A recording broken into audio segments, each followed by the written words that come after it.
Hello, welcome to another episode of Constitutionalist Podcast. I am your host, Joseph M. Leonard. That's L-E-N-A-R-D. It looks French. It's not. It's Leonard without an O. Thank you for tuning in. As Graham Norton used to say on his show, let's get on with the show! For those looking on the 5 behind-the-scenes video channels, sneak peek videos, you will see, first let me say, this is a cheat intro again, kind of like I do on Saturdays if I'm presenting a video exclusive from prior, the same cheat.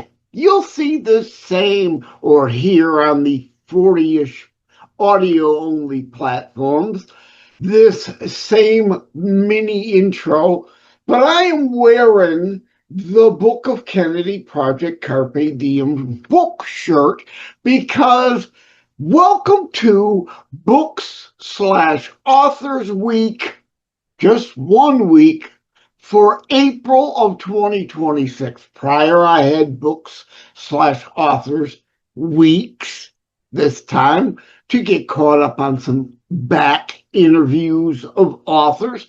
I'm doing a singular Books/Authors Week for April 2026, Monday through Friday. Also, I want to say at the end of each episode, I will tack on one of my newer, more recent Suno created songs. If you remember, my dad, Ted Leonard Jr., the Polka Kings, tinyurl.com, the Polka Kings, to see that tribute page to him. He had a record deal. I used to write and record music the old way, get out a piece of sheet music and write out the actual song on the sheet music, the chords, the notes, the lyrics, but all my equipment's been long sold off, but thanks to Suno AI music system, I'm back to writing lyrics and releasing music again.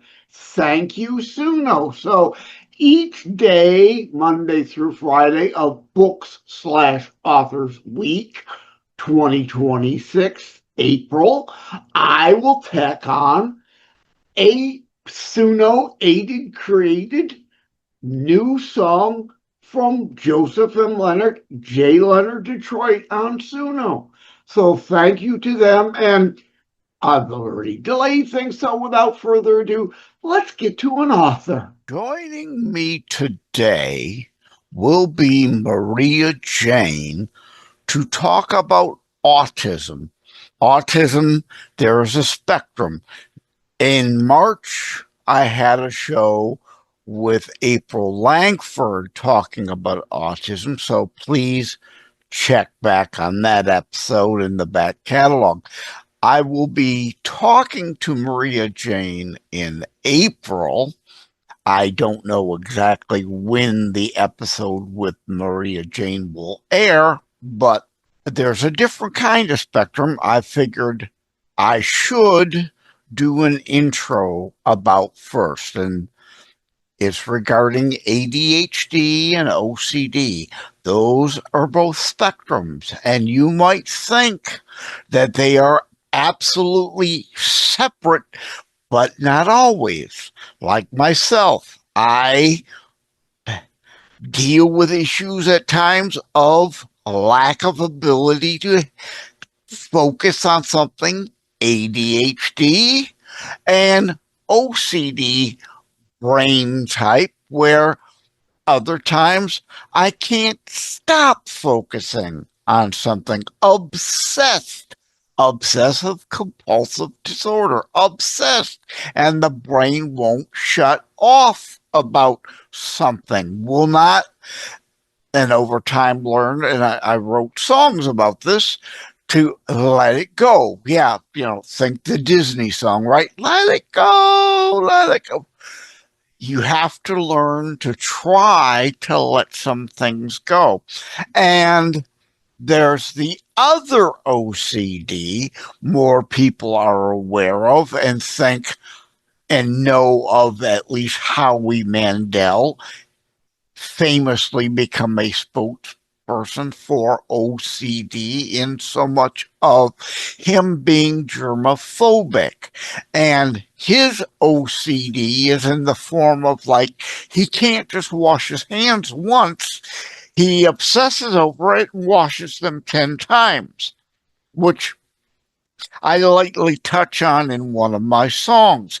So I have a Suno playlist, ADHD/OCD, at tinyurl.com/JLD on Suno, short for JLenardDetroit, on Suno, SUNO music system, tinyurl.com JLD/JLD on Suno.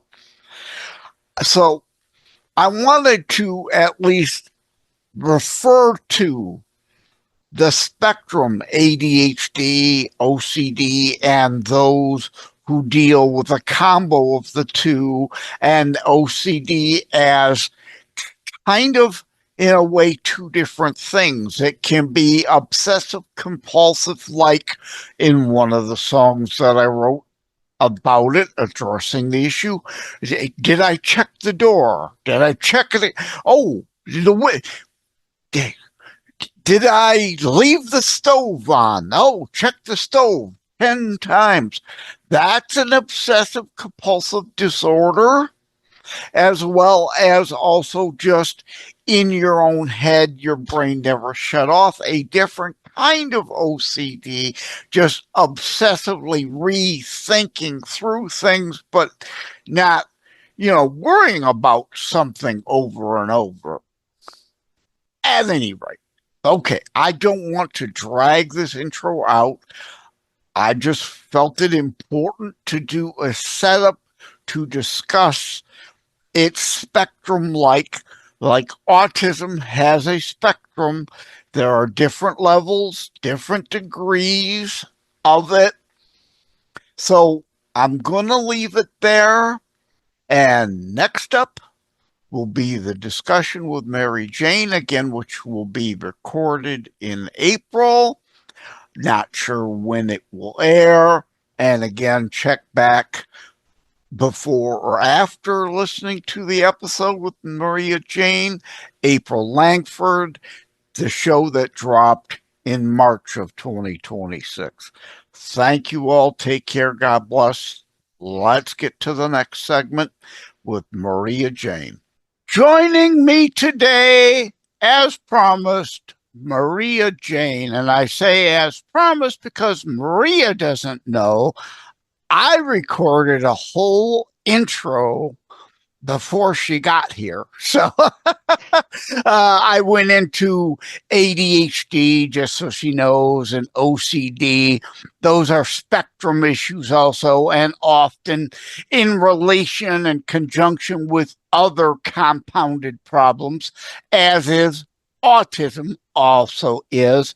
And I spoke with April Ratchford on it. Officially dropped April Fool's Day. No, April Latchford is a real name, and it was a real episode. It wasn't a joke. Talked about autism. But why I mentioned that and did an intro before Maria even got here is Maria Jane, the book author name, is also an autism awareness warrior. She approaches it and helps awareness by having autistic characters in her books. So that to me is connection and segue there. And I'm really glad Mickey, a mutual acquaintance of ours, was able to connect us. Welcome to the show, Maria Jane. Thank you, Joseph. I appreciate you having me. Yeah, well, I'm really glad you're here. Before we get into the books, and I got a million questions running through my head. Not enough time to get to them all, but let's start with where were you born and raised, and significant places you might have been between, and that sorts of thing.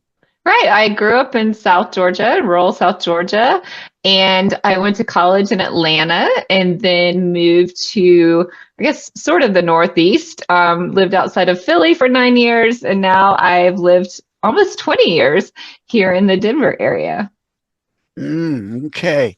Well, I like the Colorado Avalanche more than I do the Philadelphia Flyers. So despite all those years of me being in the Detroit area, where in the 90s and 2000s, we had that wonderful fight rivalry going on where the goalies even fought. I was a goalie growing up myself, and I was involved in a fight. So I was like, yeah, it's about time the professional goalies got out and got in a fight. But you're not here to talk sports. What prompted you to want to have autistic characters in a book?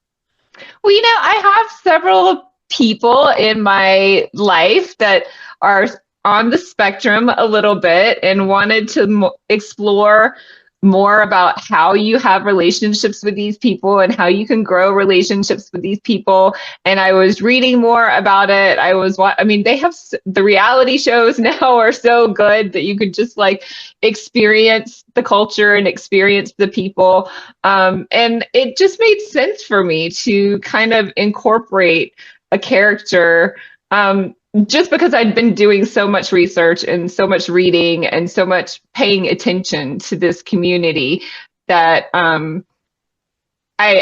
it made sense to make this character have that challenge. If you call it a challenge, I don't, sometimes I don't like to call it challenges. Everybody has their own challenges, so it's just a different flavor. Amen. I'm glad you put it that way. Right. Everyone has challenges of some sort. It's often, in some cases, depending where they are on the spectrum, a gift. So it is indeed all how you look at it and embrace the reality of it is what it is until there comes some miracle cure to help. All we can do is deal with symptoms, like with a lot of diseases, the best way we can. Yeah, and you had mentioned there's shows. I don't have Netflix, but I'm aware there's that Life on the Spectrum show. Is that love on the spectrum? Love on the spectrum. Okay, even more romance related. I knew it was something like that. So that is the one you were referring to.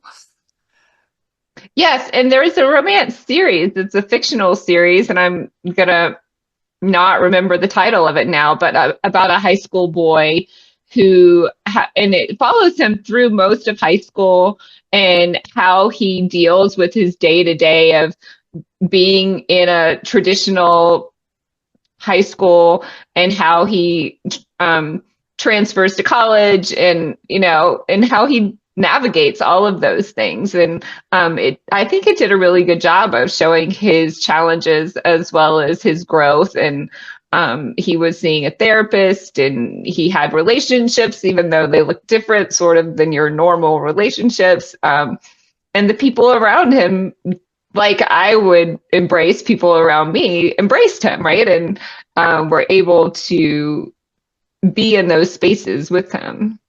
I wrote down a note. Relationships work. All relationships are work. And that's why many relationships go to pot, is because people think they can just coast through them without putting any work. So all relationships of any kind with anybody else needs to be worked at. Yes? Definitely. And everybody has their little quirks. So, my house has to be really clean. So I'm somewhere on that spectrum myself. Yeah, probably.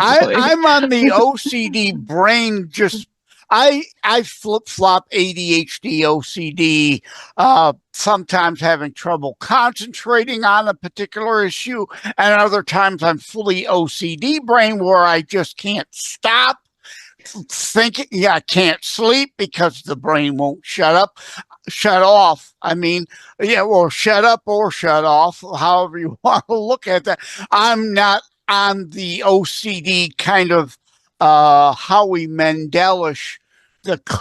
Now you're kind of on that spectrum. You've got to have an absolutely clean house, whereas he too is obsessed with the cleanliness, that sort of OCD. Yeah, and I maybe, you know, who knows? Nature, nurture, it all factors in there, right? Yeah, yes, it does. Yes, it Or does. my parents probably nurtured that in me. Oh, clean the Okay. house. We love for you to clean the house. I used to be that way, and I joke all the time. I'm going to lift up my green screen for those of you on the behind the scenes channel.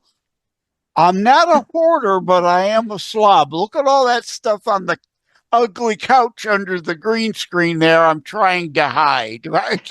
The house is a mess. I gave up on being a neat freak years ago. But also for behind the scenes, if you're looking, I'm holding up the release that I got from Mickey Mickelson. And your book is called Perfect Office Pact. Yes? Yep, that's it. And what? Well, I'll go to the genesis of the book, but on here it says Declan Jordan crosses a line, a massive line, and he'll probably lose his job if Myra files a complaint. Well, the first thing that grabbed me was Declan. Why that name?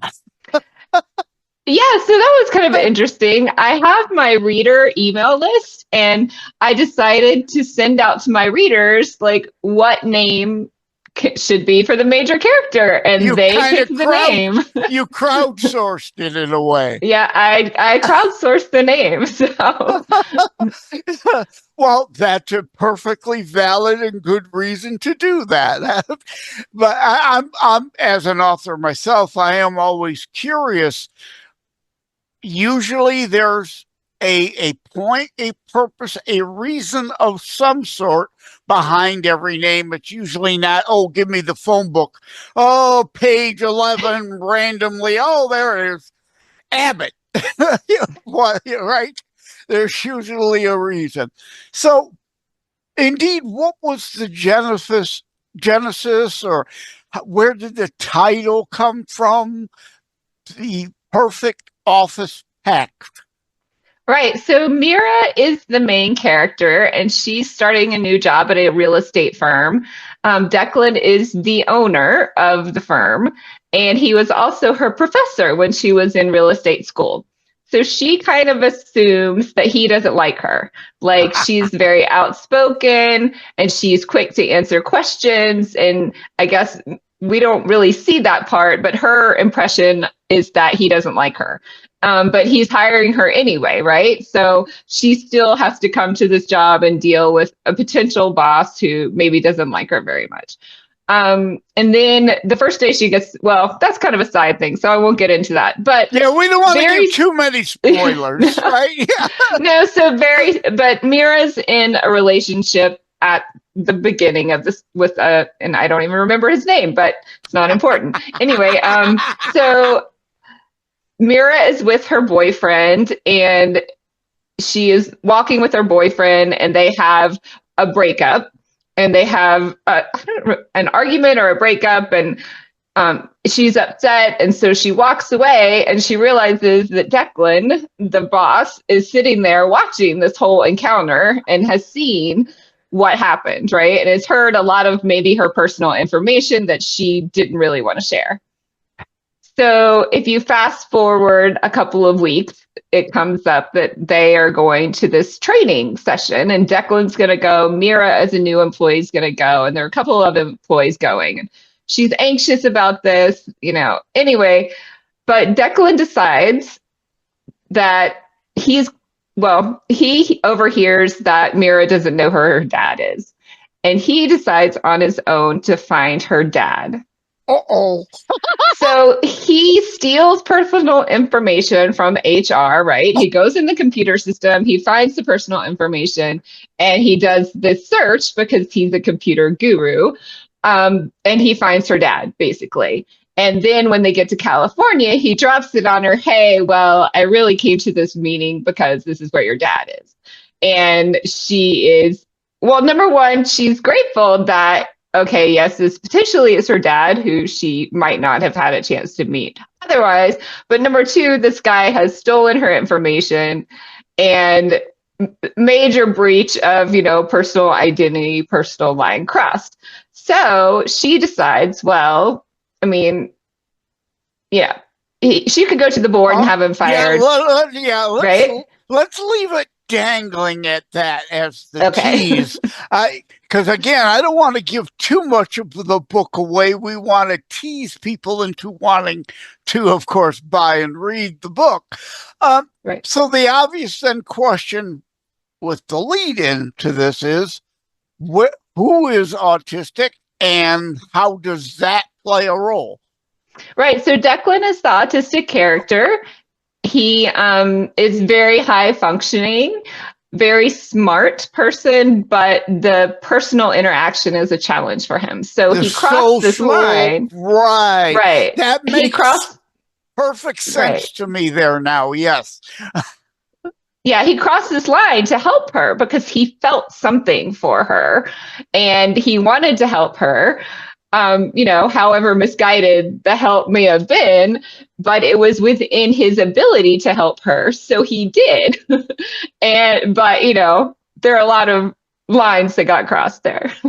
Yeah. A lot of complex emotions there. As you said,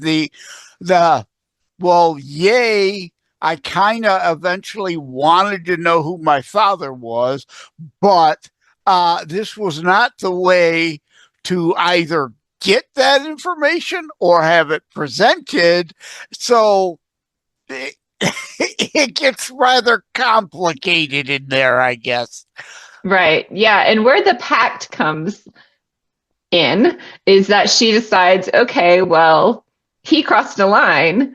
I could tell, or I could take advantage of this. So Mira becomes a very morally gray character too, right? Right. Ethically challenged in that sense also, yes. So she decides that Declan needs to help her, like give her weekly sessions to help her learn the real estate business and help her get ahead, in return for not telling anyone what he did.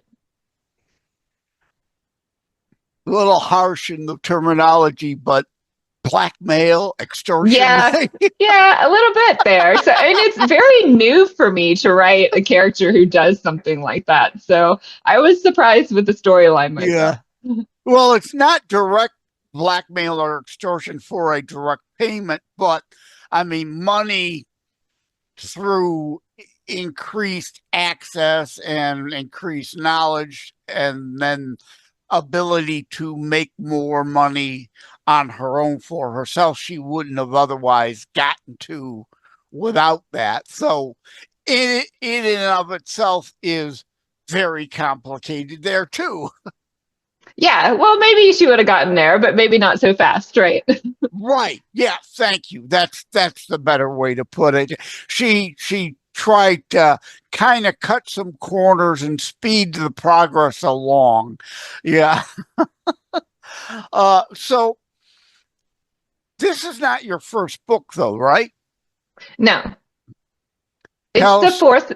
Yeah, it's the fourth book in the Perfect Romance series. So each book in the series highlights a different character. All the characters are related to each other. They all went to the University of Kentucky together. So each book is a standalone and you can read it in and of itself, but you kind of are able to see the other characters as they progress throughout their lives too. I love what you did there because I'm doing the same thing with my Life and Living series of books. They're semi-interrelated based on topic, but they're each their own standalone primary characters with some occasional throwback or crossover name drops.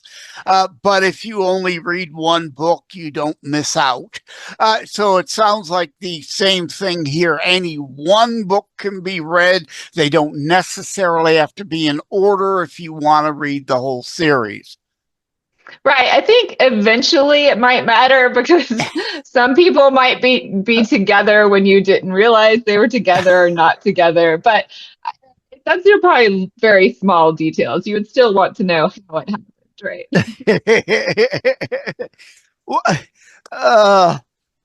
Yeah. Again, necessarily order-wise, you could think of it as if you go back to book 2 after reading book 4, then you think of book 2 as kind of a flashback. That would work too, yeah. Yeah. So wouldn't really completely disrupt, like some books, some series are very much chronological anchored. And if you don't read them in order, or you miss a book, you miss a whole lot. And it sounds like I did, and you tried to minimalize that as best possible. Definitely, yeah. And it's very, the reason for like including diverse characters. I mean, Mira is a Hispanic character, Declan is an autistic character.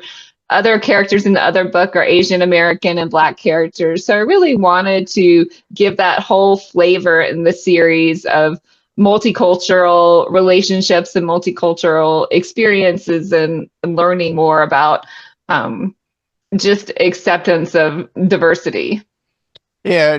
Now, again, ADHD, OCD. Now my brain's off it too. Remember the song? It takes every kind of people. I forget who sings that, but yeah, no, diversity and inclusion is indeed a good thing if meant in the national U.S. e pluribus unum sense, from many one, as opposed to kind of, unfortunately, woke, which is more about identity politics and dividing the cultures rather than really bringing them together, and diversity about paying homage to other cultures, not appropriating other cultures. Do you cover any of that at all because of the different varying types of characters? Really? No, it doesn't get political at all. I mean, these characters were drawn together in college and they were in the same sorority. And that was their bond initially. And then they've just grown and now they're out of college. They're all like seeking their careers and their happily ever afters. So that kind of what has joined them in the beginning. And then we just kind of see them diverge out or from that. Well, yeah, the way I see it is you're indeed in the e pluribus unum kind of camp with this. Indeed, they came together with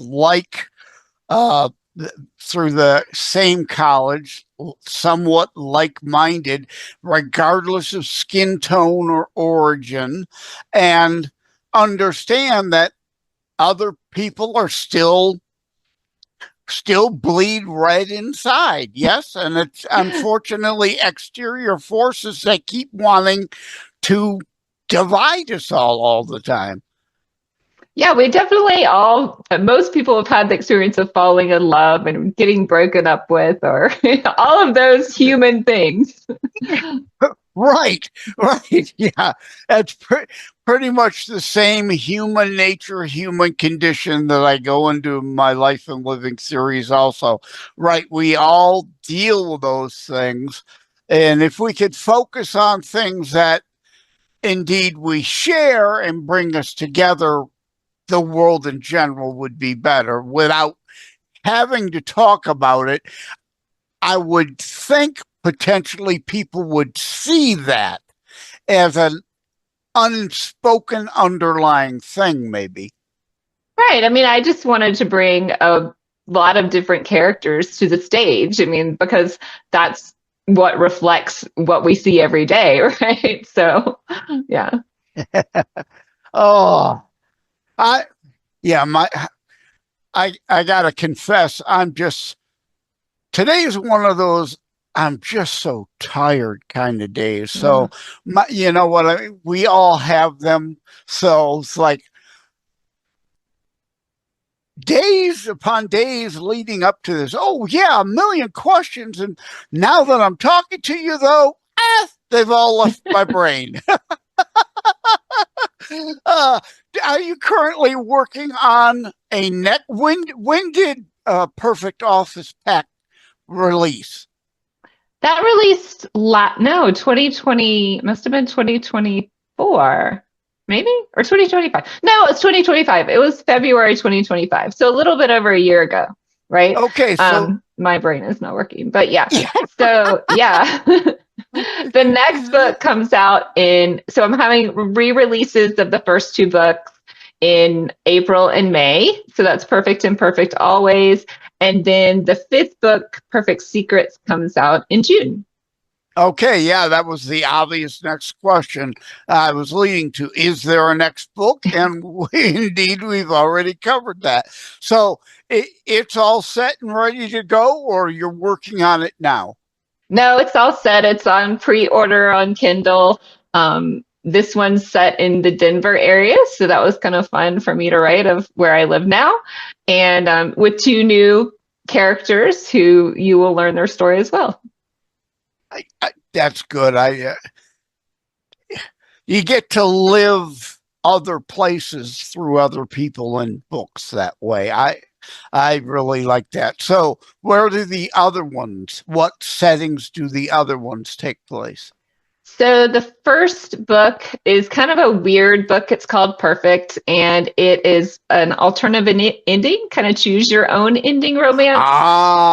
So it follows, the main character, Chloe, through 5 different parts of her life, and she makes different decisions. And depending on those decisions, she moves to Paris and she moves to New York City, and she meets different people. So a different person is her happily ever after person, depending on where she is and what choices she makes, right? And I kind of wanted to highlight that, depending on your decisions, which path your life takes, that there could be a multitude of people that might be potentially there for you to find and fall in love with, right? Like, just because your life may take a turn that you didn't expect doesn't mean that, all is lost. Amen. That's good. And I like the title because in a way, I hope you meant it ironically, because there's no such thing as perfect. And that's part of the point here, right? There's not that one perfect person. There are many potential mates or partners. And some people forever live their lives in a small pond and never exceed that pond. That doesn't mean they won't find someone. And others are world-renowned travelers, and they may have a hard time finding someone in a way because they're almost meeting too many people, if that makes sense. Right. And the idea that maybe the person you fall for or your partner that seems like the perfect fit is perfect for you, not, so yeah. And it always, and I started recording music again. I'm using the Suno music system. I just wrote a song the other day called Complex Beings about this, and another called Hectic Living. Things are so fast paced, we need to slow down. It's like, do you remember Mac Davis he had the song Stop and Smell the Roses, right? You got to stop and smell the roses along the way or you'll miss a lot. Even different parts of our lives, we go through seasons of change at times. may not be the same person we were in high school, in college, and after college. Right. Yeah. So that book is the perfect book, or perfect the book is sort of highlighting that, right? You're a different person That's what I'm depending getting. on, Yeah. So different things are important as you grow and mature and get older. So yeah. yeah. Okay. So it just wasn't some weird thought. I did pick up properly on that. Yes. Yes, you did. You hit the nail on the head. Okay. Right. And then the second book, Perfect Always, is Chloe's story. So in the beginning, I thought I might write like a full-length novel based on each one of those parts from the first book. And then I thought, well, I think people really need the real story, right? So Perfect Always is Chloe's story of who she decides, who is her happily ever after person. And then from there, As Close to Perfect is Bree is the main character. And then, of course, Perfect Office Pact is Mira. And then coming up, Perfect Secrets is Danny and Tanner are the main characters. I really love the title As Close to Perfect because, again, there's no such thing as perfect, especially on this fallen world. No, the only perfect person I've ever think is perfect was when Jesus Christ walked the planet. The rest of us are flawed and frail, imperfect, and trying to do the best we can. And that title really suggests that to me. Right. And it's my history is, I have told you what a neat freak I am. So you know that about me. And growing up as a young adult, I developed anorexia, but a lot of it was around those needing to be perfect in every way and needing to control things, right? And through recovery, I was able to let go of a lot of those, okay, you don't have to be the straight A student. You don't have to look perfect all the time. It is those imperfections and those challenges which binds us all together. And that was like my major learning from that experience. So I think this series is a little bit about that too. Like all of our imperfections kind of make us all perfect, although not you see what it's not perfect, but yes, I perfectly believe, human. There you go. Yeah, very, very human. Again, none of us are perfect. We are all human. As we said earlier, we all have our quirks and whatnot. That is what makes us all individuals and somewhat unique, and why Martin Luther King Jr., content of character, you can't lump people together based on a group identity, or shouldn't. But those quirks and those imperfections, and recognizing everybody has one, whether some might be better at hiding it than others, right? Or something like that. But we all have them, and that can be a bonding thing. Definitely, yeah. And trying to live that perfect life, like, just isolated me from people. So it definitely was the opposite of what I wanted. And also, I'm worried people hear As Close to Perfect, and their mind might go immediately, well, you're settling. Well, we make compromises and settle, and I don't really want to say it that way, I don't think, but it's not settling. It's recognizing and understanding everything in life are trade-offs and compromises. And the only way you're going to meet a perfect person for you is to clone yourself to be to actually be you and marry yourself. Yeah, right. Again, all relationships are work. No two people are ever going to agree 100% of the time. Definitely. And hopefully, if you're cloning and marrying yourself, you're accepting and loving yourself too. I mean, that's like a huge check right there, right? Like, that's a whole other problem too. Yeah, generally there are things we don't like. I'm so glad you said that, right? Because generally we all have things we don't like about ourselves too. And I've got several episodes that I talk about the need to go to the bathroom mirror, look yourself in the face, and be honest with yourself.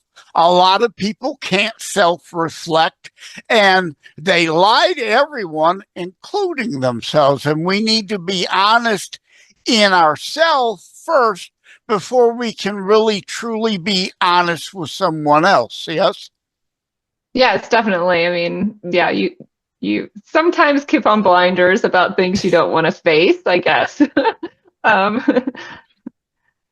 Okay, well, yeah, I've kind of been all over the map with you today. that's okay. I feel like we're circling all the fun topics that are definitely related to this series. Yeah, in a way, yeah, your series and my series, the Life and Living series, kind of mirror each other in a way in this human condition talk. And I rail about it all the time. People that want to live in a bubble and delusion, devoid of countless, forever of humanity's understanding of human nature. Our technological progress may have changed, but we as a species really haven't much. No, it was just interesting. I was seeing that there's like proof that we had dogs before we ever needed dogs as pets, before there was even like hunting and, and things that we would use dogs for. So I was like, huh, we just always wanted that companionship, right?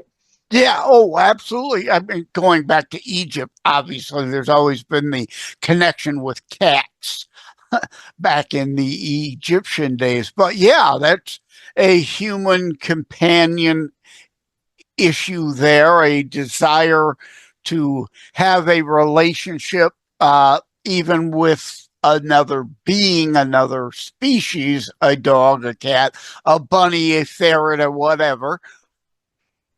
Yeah. So I guess we don't change that much over time. No, we like to think we do, but unfortunately we don't. Other than, again, we all have seasons too, so we may change a little from who we once were to who we are now. We learn, we hopefully get wiser and grow a bit. Yes. Yes, I've learned that if I listen to a book while I'm cleaning, I can stay focused on the task in front of me instead of being like, squirrel, oh, I'm cleaning this. Now I'm going to clean this. I'm going to come back. So I learned that. I'm so glad you said that. The movie Up, Squirrel. And speaking of dogs, for those not looking on behind the scenes video, there's Maria's dog. Who is this? This is Woody. He is Woody. Hi, Woody. What a good buddy. baby. Oh, hey, baby. Say, yeah, I just want to be my mama right now. Okay, so starting to wrap things up, then again, we could go for hours. There's a bazillion more questions and topics we could discuss there. Unfortunately, all things must come to an end, as they say, and your dog really wants attention. So we'll let you get to the dog, let you get to Woody. What is your website? TrishaCopeland.com or MariaJaneRomance.com. All right, we'll go with Maria Jane. I'm writing it down, romance.com, because it might be in the press release, but I didn't circle it. So I wrote it down now. But so you've kind of doxed your real name. Why did you choose then Maria Jane as your pen name? Right. So I was writing young adult fantasy about witches and fairies and vampires. And these books are adult romances. They're not erotic books, but they have adult scenes in them. So you don't want one person jumping from a YA fantasy into something that might not be appropriate for them. So I changed the name to keep it a little bit separate. Yeah. All right. Okay. Well, thank you, Maria Jane, and give Woody a big hug for us. He's going to demand it, I think. Yeah, there he is. What a good baby. Thank you. Take care. God bless, Maria. Thank you. You too. Bye.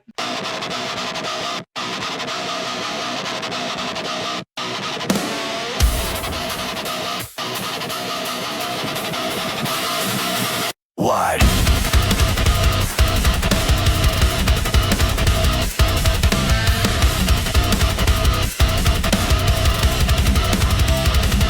Can't hit the off switch.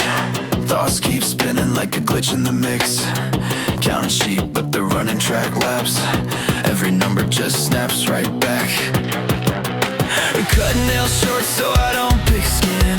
Check the door twice, then I check it again. Tiny wars in a tired head. All damn night never leaves the bed. Where's the off switch? I'm stuck in the loop again. Same three worries like my only friend. Scroll that list till the words all bend. I just want one quiet end. One quiet.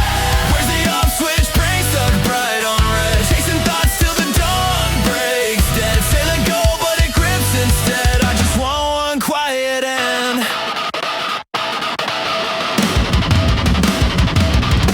Lights all dim but the mind's on blast. Replay, remake every moment that's passed. If I breathe in 4 then I breathe out 8. Maybe I can now count fate.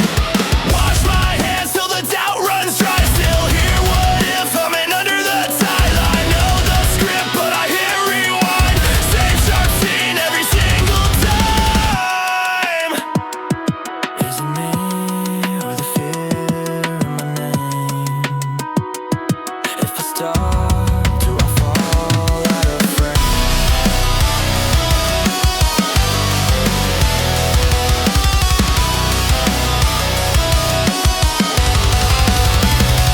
Tell my brain you don't run this show, but it laughs.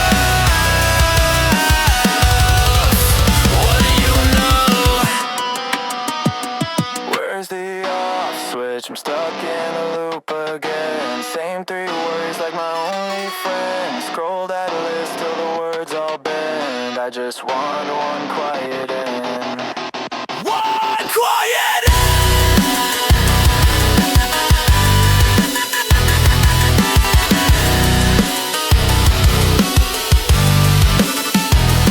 Where's the off switch? I'm stuck in the loop again. Same 3 worries like my only friend. Scroll that list till the words all bend. I just want one quiet end. One quiet end. Where's the off switch? Brain stuck bright on red. Chasing thoughts till the dawn breaks dead. Say let go but it grips instead. I just want one quiet end.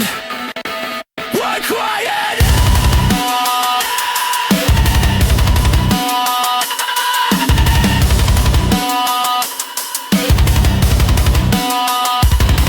OCD brain issues, why I can't hit the off switch.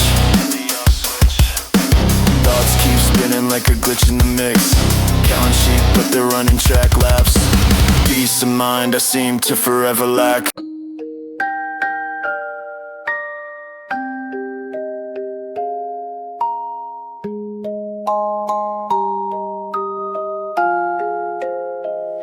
Count the crack in the ceiling and the shadow by the door. Did I lock it? Did I check it? Did I check it once more? Every thought like a bright red warning. Every sigh like a stuck alarm. Breath is crawling up my chest line. Hands curl into my arms. Still the night, still the numbers spinning in my head. Let the list I'm holding fall right off the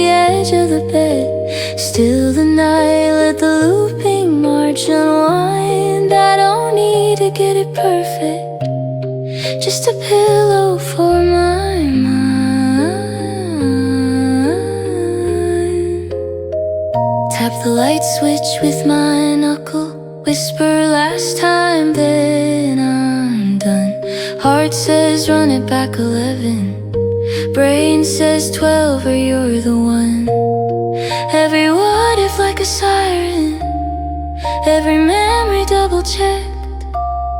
But this blanket is a shoreline, I can step back from the wreck. Still the night, still the numbers spinning in my head. Let the list I'm holding fall right off the edge of the bed. Still the night, let the looping march unwind. I don't need to get it perfect, just a pillow for my mind.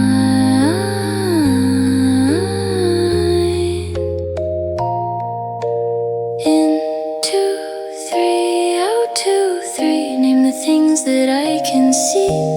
Old gray hoodie on the chair, single sock, some tangled hair. In 2, 3, out 2, 3. Nothing bad is hiding here with me, just a hum and a hallway light, just a body getting tired of the fight.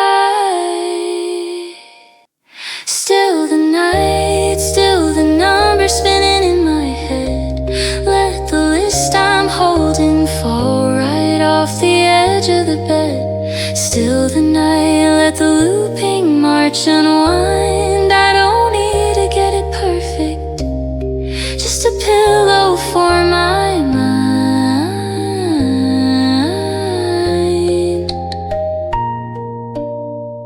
One last check of the window, one last glance at the door. Then I lay that tiny soldier gently sleeping on the floor. Still the night, stay a while, guard the corners of this room, till my mind turns down its volume and my dreams make a little more room.